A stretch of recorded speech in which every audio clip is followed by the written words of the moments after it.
Pues una vez más quiero darles la bienvenida a cada uno de ustedes. Como ya sabemos, estamos llevando este discipulado, bases de nuestra fe, y es la serie El Plan de Redención. Y nuestra lección el día de hoy, nuestra lección número 3, es la provisión, la cruz. Hemos hablado constantemente sobre las consecuencias que hubo en relación a la decisión que se tomó Adán y Eva en el huerto del Edén. Esa decisión que trajo una situación difícil, complicada, catastrófica para el ser humano. Esa situación que, lo vuelvo a repetir, trajo consigo, número uno, la muerte, porque eso es lo que trajo. La Biblia, la palabra de Dios dice en Santiago capítulo 1, versículo 13, 14 y 15, dice, si alguno es tentado, no diga que es tentado de parte de Dios, porque Dios no tienta a nadie, sino que cada uno es tentado de acuerdo a su propia concupiscencia. Y la palabra concupiscencia son aquellos deseos que no los podemos controlar. Por ejemplo, hay personas que son adictas, ya sea al tabaco, al alcohol, incluso a la harina, al azúcar, y muchas veces se desesperan, ¿no? Yo he conocido gente que si no toma cierto líquido, su cuerpo comienza a estar temblorosa hasta que lo prueba y comienzan ya a estar tranquilo. Eso se llama inclinaciones o deseos desenfrenados o deseos que no se le tienen control y comenzamos de esa manera a descontrolarnos. Bueno, eso es parte de las consecuencias de nuestras decisiones, de las decisiones que tomamos día a día. Pero para eso Dios dejó un remedio, ¿no? Y hoy quiero que lo veamos. Por eso en esta mañana vamos a echar un vistazo hacia el pasado. Tenemos que analizar nuestro historial, tenemos que ir al pasado, no tanto para vivir allá en el pasado, sino para rescatar y saber dónde fue, donde nos desviamos, dónde fue que perdimos el rumbo, dónde fue que perdimos el control de nuestra autoestima y de nuestras decisiones. Tenemos que regresar allá. Número dos, cuando Dios decide revelarse, cuando Dios decide manifestarse, y bueno, cuáles son nuestras bases de nuestra fe. Entonces, vamos y empezamos con esta primera parte. 1 Corintios capítulo 15, versículo 14, dice de esta manera: y si Cristo no resucitó, vana es entonces nuestra predicación. Si Cristo no resucitó, vana es entonces nuestra predicación, vana es también vuestra fe. Cuando nosotros tomamos la decisión, por así mencionarlo, cuando nosotros cometimos o nos fuimos, nos desviamos y comenzamos a tomar esas decisiones que nos llevaron al estado espiritual, al estado de vida en este momento en la que nos encontramos, y comenzamos nosotros, ¿no? A caminar en ese camino hacia la misma muerte, que en su momento vamos a hablar de ella, que es la muerte. La muerte es simplemente la separación de algo. En este caso, cuando hablamos de la muerte física, estamos hablando de la separación del alma, la separación del espíritu del cuerpo. Y bueno, esa separación nos trae a nosotros consecuencias, así como, por ejemplo, vuelvo a repetir, la muerte física es la separación del alma del cuerpo. La separación, el divorcio, por ejemplo, es la muerte es de una relación. Hay una separación en esa área, Y cuando nosotros entramos o caemos, por así mencionarlo, en el divorcio, pues nosotros sabemos que hay una separación del matrimonio y la consecuencia es que los hijos pagan, ¿no? Esa separación. Cuando hablamos de la muerte económica, por ejemplo, de la muerte económica, estamos hablando de la separación que hay de la fuente de provisión de nuestro trabajo. Entonces vemos que en este pasaje bíblico que estamos viendo que si Dios no hubiese resucitado a Jesucristo, su Hijo, entonces nuestra vida fuera un caos totalmente. Sin embargo, vemos que en la eternidad Dios tenía todo planeado. Observa bien lo que estoy mencionando. En la eternidad Dios tenía todo planeado, el plan de la salvación de los hombres y mujeres, cuya creación y caída no era todavía una realidad en el tiempo. Después de su creación y caída, en el perfecto momento de la historia, Cristo vino al mundo para llevar a cabo ese plan de salvación. Lo voy a tratar de explicar de esta forma. Cuando Dios estaba consciente que cuando Él creara al hombre, cuando Él creara al ser humano, Él nos dio la libre voluntad, el libre albedrío. Esa libre voluntad o ese libre albedrío, nos iba a llevar a tomar decisiones como, por ejemplo, alejarnos, apartarnos de Dios. A eso se le llama muerte espiritual.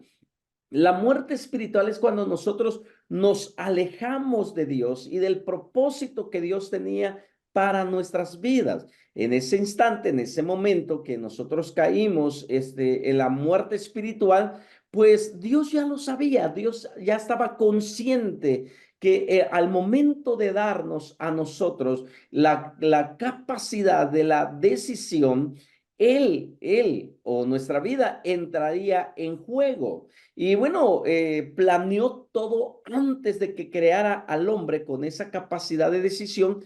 Él creó desarrolló un plan para nosotros y ahora lo conocemos como el plan de la salvación. Entonces, cuando llegó el debido momento, cuando llegó el tiempo perfecto donde Dios tenía que ya intervenir, Dios lo hizo de maneras diferentes. Por ejemplo, después de la caída de Adán y Eva, su descendencia, toda la descendencia de Caín, fue una generación perversa, fue una generación corrupta, una generación asesina.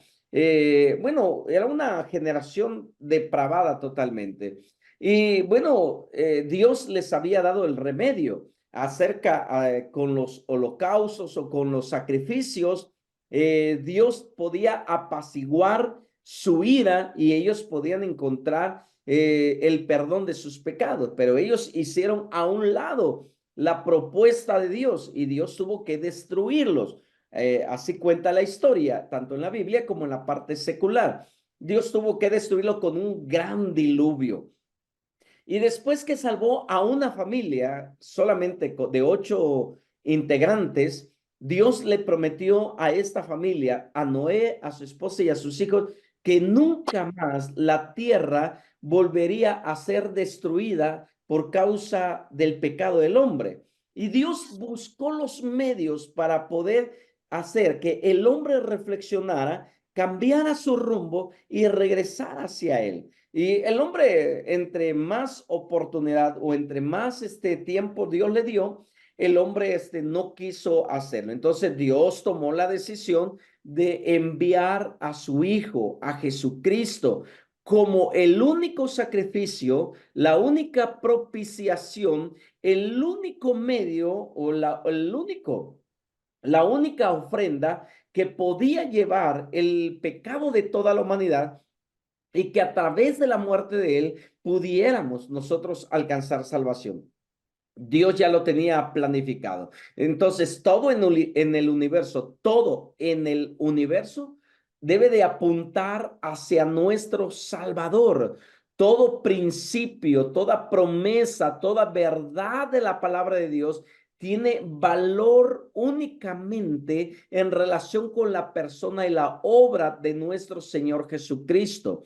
La Biblia dice, de tal manera amó Dios al mundo. Miren, aunque nosotros hemos sido pecadores, aunque nosotros pecamos y le fallamos a Dios constantemente, Él nos ama porque traemos su imagen, traemos su semejanza, nos ama tanto que Él mandó a ofrecer sacrificios de ovejas, palomas, bueyes, para que las personas a través de esas ofrendas pudieran alcanzar el perdón. Pero los hombres no lo quisieron hacer, sino que siguieron sus propias concupiscencias, sus propios deseos, quisieron hacer lo que ellos querían hacer. Entonces Dios dijo, ya los sacrificios de animales o las ofrendas de animales ya no lo están haciendo con la motivación y con el principio que yo establecí. Entonces Dios tuvo que decidir enviar a este mundo a su único hijo. Juan 3:16 dice, de tal manera amó Dios al mundo que dio a su hijo unigénito. La palabra unigénito es una palabra griega que significa, bueno, viene de una palabra griega que es monogenes. Monogenes. La palabra monogenes es dos palabras que forman monogenes. Mono significa uno y genes de genética. Entonces, el que murió en la cruz del Calvario por ti y por mí era el único hijo que ha tenido Dios y traía su ADN, su genética divina, y que Él lo dio para nosotros. Él lo dio como una ofrenda para nuestra vida, lo entregó como una ofrenda. Por eso vemos en Colosenses capítulo 1, Colosenses capítulo 1, versículo 18 dice, hablando de Cristo, dice, Él es la cabeza del cuerpo, que es la iglesia, el que es el principio, el primogénito. Ahí está la palabra primogénito, que es en el griego es monogenes, de entre los muertos, para que en Él tenga la preeminencia. O sea, Él es el primero que resucitó, Él es el primero que se levantó de entre los muertos. Eso significa que nosotros, si confiamos en nuestras vidas, si confiamos nuestra vida en la persona de nuestro Señor Jesucristo, entonces lo que sucedió con Él, que se levantó de la muerte después de haber sido crucificado y murió en la cruz por nosotros, entonces nosotros también tendremos ese privilegio que aunque estemos muertos, viviremos con Él eternamente. Cuando yo hablo de una muerte eterna, hablo de la separación eternamente o por la eternidad sin Dios en nuestras vidas. Por eso, cuando nosotros reflexionamos en dónde tenemos o dónde queremos pasar la eternidad, nosotros tenemos que saber que hay dos lugares donde solamente podemos nosotros decidir pasar la eternidad. No lo podemos decidir después de morir. No, no lo podemos decidir. Debemos de decidirlo en vida. Debemos de decidir en dónde y con quién queremos pasar la eternidad. Porque hay personas y hay religiones que no creen en la vida después de la muerte. Hay filosofías que se han venido filtrando en la sociedad como el materialismo. Para el materialismo no existe el mundo espiritual, no existe el ser espiritual. Todo es materia. Por lo tanto, el aquí y el ahora es importante. Vive la vida. Yo no digo que no la vivamos. Tenemos que vivir la vida en el aquí y en el ahora. Pero nosotros como hijos de Dios sabemos que tenemos una parte espiritual en nosotros que es nuestra alma espiritual y que al momento de que nosotros vamos a morir físicamente, nuestra alma se separa de nuestro cuerpo, pero el alma, ¿a dónde va? Eclesiastés capítulo 12, versículo 7 dice, el espíritu vuelve a Dios que lo dio. Bueno, cuando nosotros partamos de este mundo, salgamos de este mundo a través de la muerte, nuestro cuerpo físico bajará a la tumba y se va a desintegrar y va a entrar en un proceso hasta convertirse en polvo. Por eso Génesis 3:19 dice, con el sudor de tu frente comerás. Y dice, y al polvo volverás, porque del polvo fuiste tomado. Entonces, sabemos ahora que nuestro cuerpo físico volverá a la tumba y ahí se convertirá en polvo, pero mi espíritu, mi alma va a volver a Dios. ¿Pero a qué va a volver a Dios? Va a volver a dar cuentas de lo que hicimos en esta tierra, hayan sido buenas o hayan sido malas nuestras decisiones. Tenemos que ir a dar cuenta y allá se va a tomar la decisión en donde pasaremos la eternidad. Pero la decisión no es después de la muerte. La decisión lo tomamos aquí en vida. La decisión lo tomamos en este mundo, en esta era presente. ¿Dónde quiero pasar la eternidad? Por eso Pablo dice que Cristo sea la preeminencia en cada uno de nosotros. La palabra preeminencia es que Él sea el primero en todo, el primero en todas las cosas. Por eso es la preeminencia de Cristo.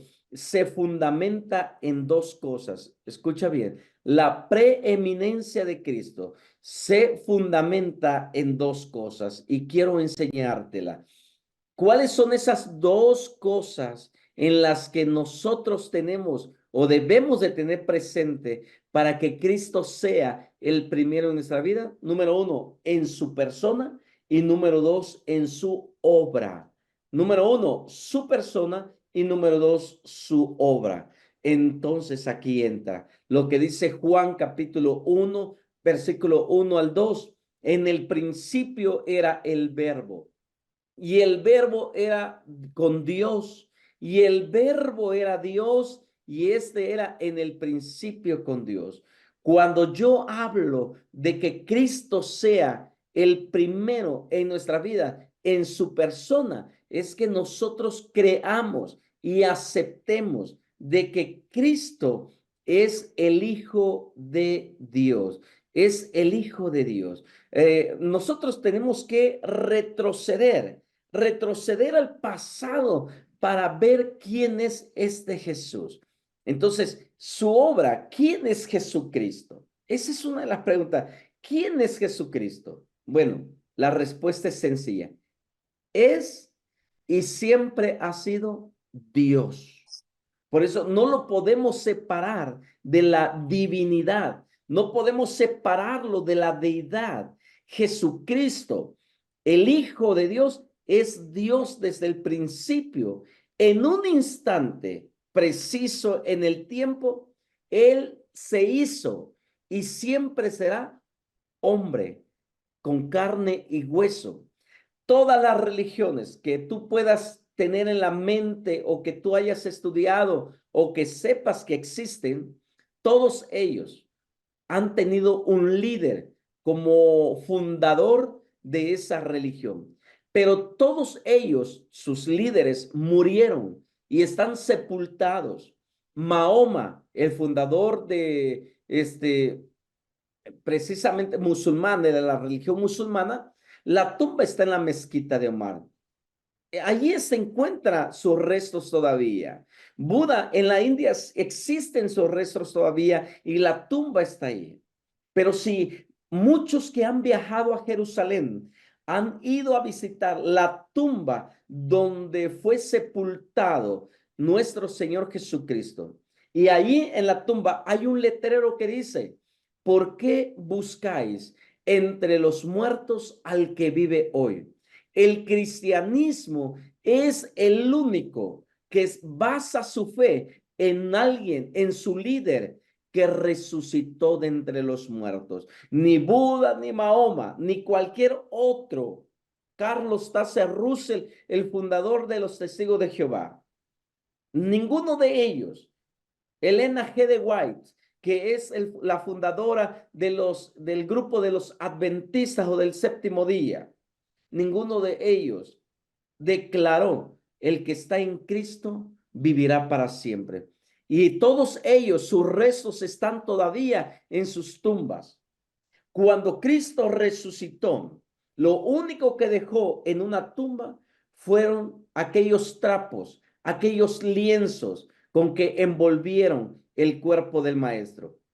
Y dice la historia que cuando Pedro y Juan llegaron para verificar que Cristo había resucitado, dice que los lienzos con que envolvieron el cuerpo del maestro estaban dobladas y estaban en la cabecera.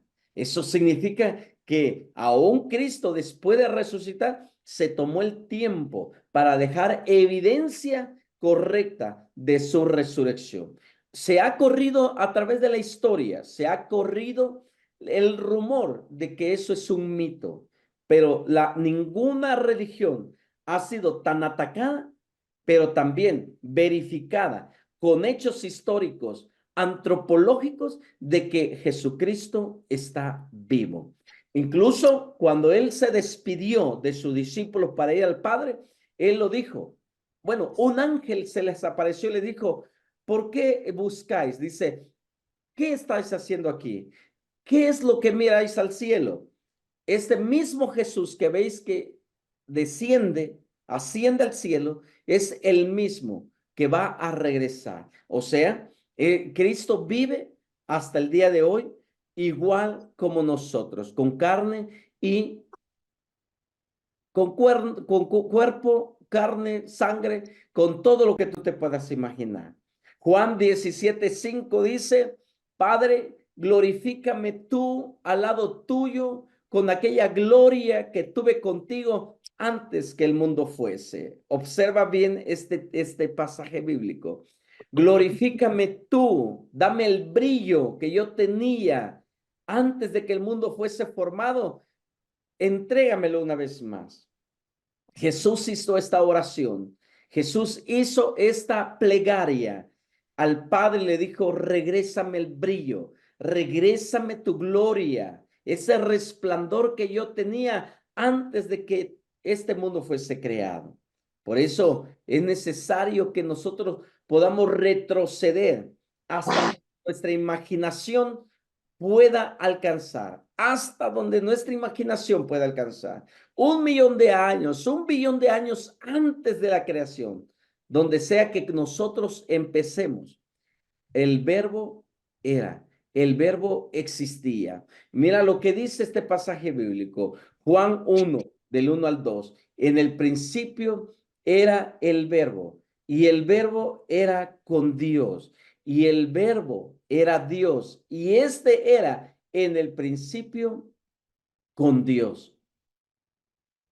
¿Un juego de palabras? No, es una verificación real de lo que Cristo es. En el principio, Génesis 1:1 dice: en el principio creó Dios. Juan el apóstol en el Nuevo Testamento dice: en aquel principio, cuando Dios decidió manifestarse y revelarse a la humanidad, era el verbo, y el verbo era con Dios, y el verbo era Dios. Y este era en el principio con Dios. La palabra verbo significa solamente del griego logos.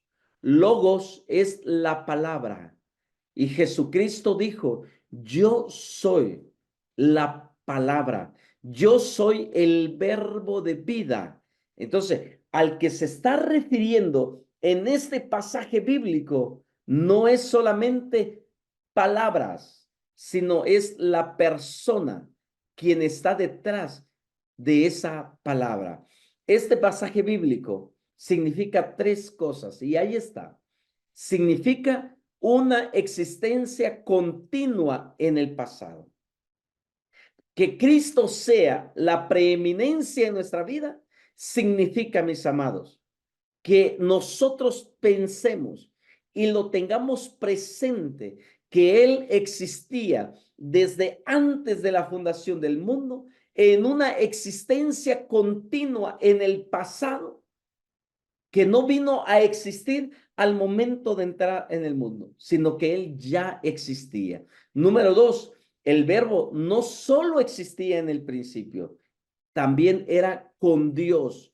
Y la palabra era con Dios significa que estaba frente a frente, cara a cara con Dios.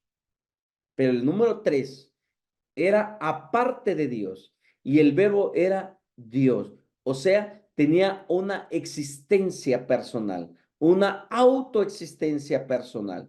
Si nosotros queremos tener vida eterna, hay dos cosas nada más que debemos de tener presente.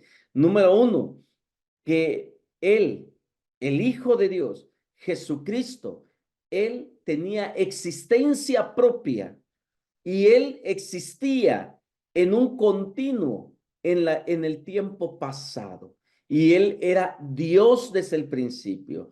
Por eso Él lo representó y Él dijo, déjame o regrésame, devuélveme la gloria, el brillo que yo tenía contigo desde el principio. ¿A dónde quiero llevarte esta mañana? ¿Qué es lo que yo quiero que tú y yo aprendamos esta mañana? De que nuestra vida no depende de lo que el mundo nos diga, ni de nuestras propias concepciones de este mundo.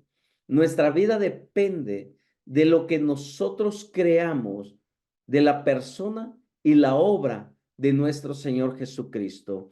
En eso consiste la vida eterna. En eso consiste nuestra determinación y nuestra decisión de dónde queremos pasar la eternidad. Juan declaró así, que el verbo no es una fuerza, como los testigos de Jehová lo predican. Los testigos de Jehová dicen, es que el Jesús es una fuerza. No, Juan dice lo contrario, dice que él no declaró que el verbo era una fuerza. No es un poder, no es una emanación de una energía, sino una persona. Esta persona ha existido eternamente, es aparte de Dios, sin embargo, es Dios mismo. Tal vez ahorita se nos, a ver, pastor, barajémela más despacio, no estoy entendiendo al 100%. ¿Cómo que era aparte de Dios? Bueno, cuando yo digo que era aparte de Dios, no era porque era un Dios diferente, no, sino cuando digo que es aparte de Dios es porque tenía una existencia aparte como la del Padre, la del Hijo y la del Espíritu Santo. Déjame ponértelo de esta manera. Un matrimonio, cuando decide unir su vida con su cónyuge, esa persona dice, dejarán de ser dos para ser una sola carne. Pero antes de conocer y antes de casarte, tomarte la decisión de unir tu vida con esa persona, tú tenías una existencia aparte de tu cónyuge, existías aparte de tu cónyuge, pero ahora tú eres parte de tu cónyuge y eres uno con tu cónyuge.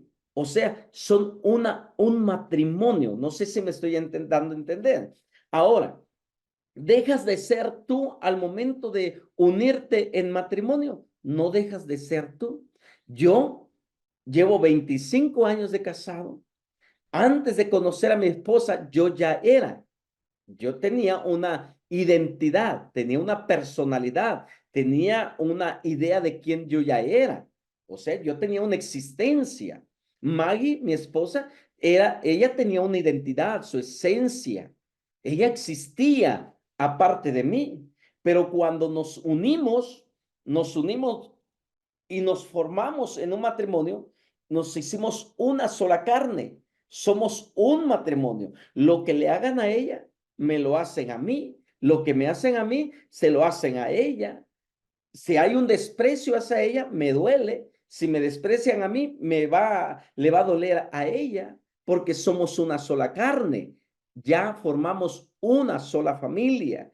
Pero eso no significa que yo ya perdí mi identidad, ya perdí mi esencia. No, yo sigo siendo Eleuenaí y ella sigue siendo Margarita. Tiene sus propias ideas, tiene su propia esencia. Yo sigo siendo el mismo. Pero ahora mi vida se une a una mujer. Ahora la vida de mi esposa se une a la mía y traemos hijos a este mundo. Lo mismo sucede con la Trinidad. Existían. Cada uno tiene una existencia, pero son uno solo, son Dios. Pero el Hijo tenía su existencia, su identidad, su personalidad.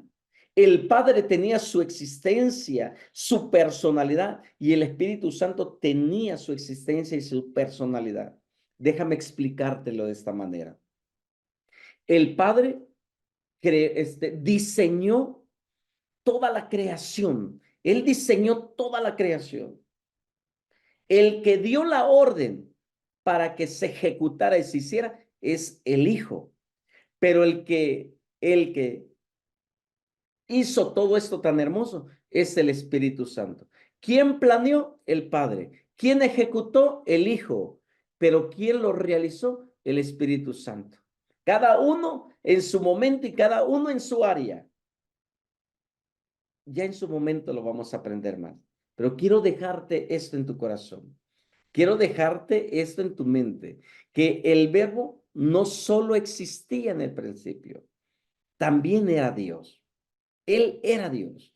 Juan lo declaró y Juan declaró la singularidad de Jesucristo en el pasado. El hecho de que exista aparte de Dios, el Padre, no significa que era un Dios diferente, sino que tenía existencia eterna en el pasado y se encontraba cara a cara con Dios. Y Juan, el apóstol, no pudo ser más claro respecto a la deidad de nuestro Señor Jesucristo. ¿De dónde depende nuestra salvación? Que tú aceptes a Jesucristo como el único Hijo de Dios y como Dios verdadero. De ahí depende. Su obra, que depende también de que tú aceptes de que Él se hizo carne y estuvo en esta tierra. No vino a México, no vino a América, como los mormones en el libro de Moroni, en su libro de ellos predican de que Jesús vino a América y ellos aquí ocultó unas planchas de oro de donde ellos sacaron sus libros. No, no, Él no vino a América, Él era judío. Él vivió en Israel, en Jerusalén, Galilea, todos esos territorios se lo caminó. Yo por fe, ahí entra la fe, aunque después yo lo estudie, lo investigue, pero mi fe dice, yo creo que Él sí caminó en esta tierra. Dios con sandalias le vamos a poner. Dios con sandalias caminó en las tierras polvorientas de Jerusalén y estuvo en las montañas de Galilea.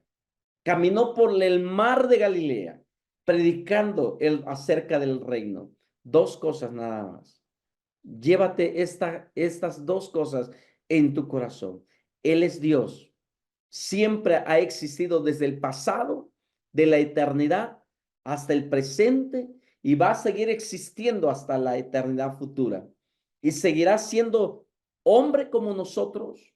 Hombre, hablo de tener carne, huesos, sangre, va a tener y siempre va a existir. Por eso el apóstol Pablo dice, hay un solo mediador entre Dios y los hombres, Jesucristo hombre. Nuestra fe se fundamenta en la persona de nuestro Señor Jesucristo, en su eternidad pasada y en su obra que hizo en la tierra, que eso hablaremos más adelante.